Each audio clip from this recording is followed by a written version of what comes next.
only getting Jared Verse, a first, second, third, and fourth round pick to compensate for probably one of the greatest defenders in the modern era of NFL. I don't know what else. I really don't. Myles Garrett goes to the Los Angeles Rams to play against now instead of getting pimp slapped by the Pittsburgh Steelers, Baltimore Ravens, and sometimes the Cincinnati Bengals, because you don't even know what you're going to get this season. He's going to be playing against the Super Bowl defending Seattle Seahawks. The San Francisco 49ers, that even though they have an aging core, they still somehow compete for a 500 football. And whatever the Arizona Cardinals tried to do this season. But there's no Kyler Murray, so to each their own.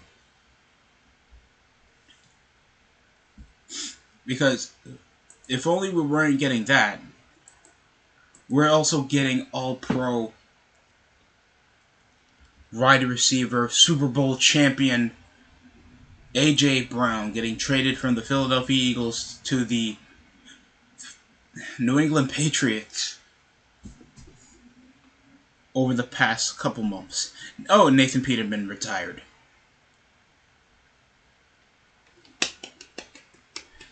To be in the worst recorded performing quarterback in NFL history, it still somehow lasted a tenure in the NFL. I guess some guys you need to try to push over in training camp to compete for minutes. All love though. But possibly the sucker punch surprise was Myles Garrett to the LA Rams, and a rumored return for Aaron Donald to team up with him. While A.J. Brown, I guess, a prime wide receiver at 28 years old, while having the front office and the fan base completely disbelieve on A.J. Brown's production, now leads.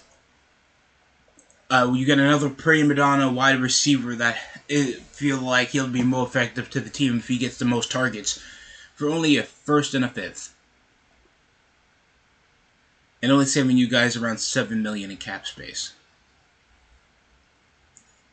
While the Eagles possibly get to unload and actually upgrade in depth come next year, when it was cap hell for them, knowing they last season was a win now situation to even keep A.J. Brown and a bunch of defenders that you saw in the books, and actually getting an all-pro edge for trading away some youth on the rotation that weren't really impacting much.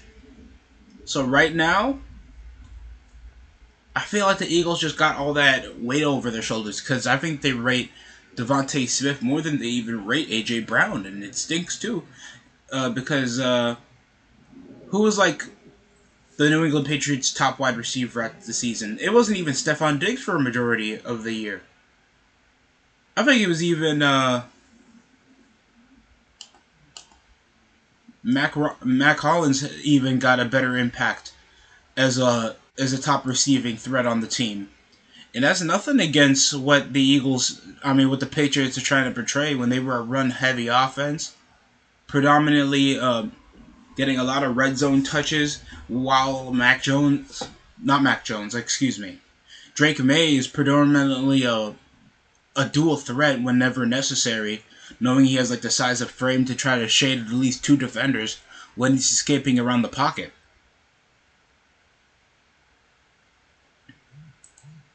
So the receiving core is now going to be Jimmy Gibble, Jeremiah Webb, Cameron Donor, Kyle Dixon, Elton Chisholm, Kyle Williams, Demario Douglas. Most of this stuff is going to be cut day things. Most of these guys are not making that much money.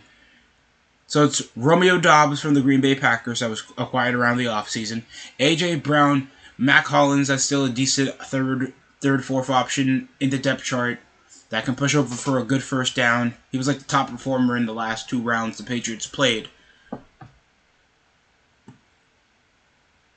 while their tight end depth is pretty okay with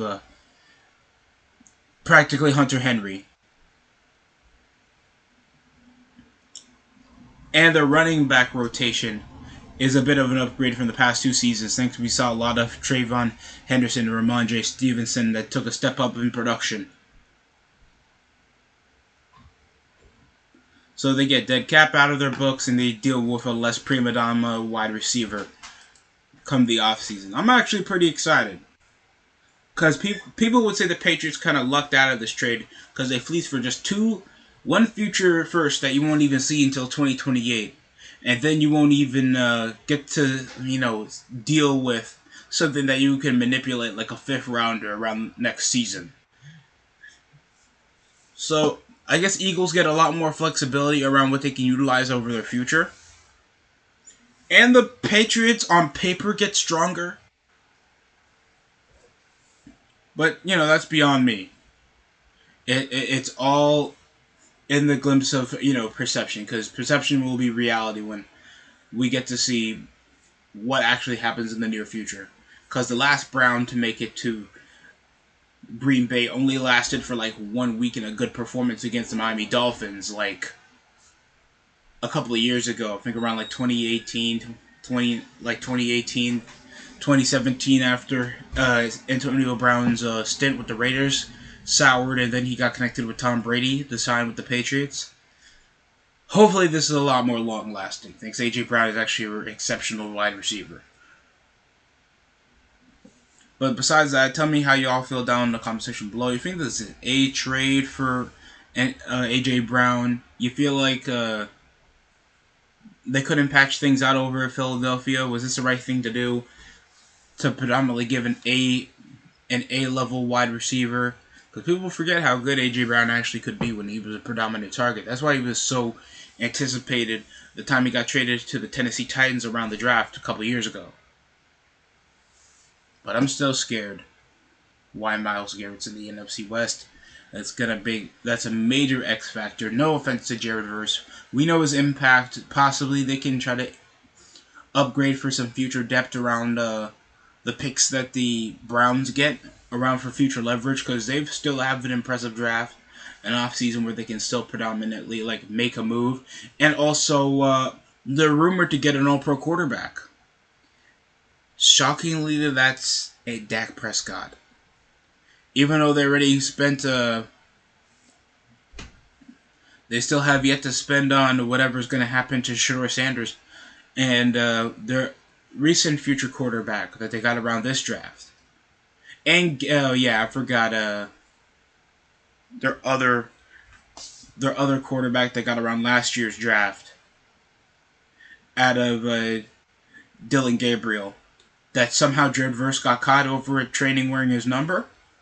But besides the point, tell me how y'all feel down in the comment section below. That's it for me.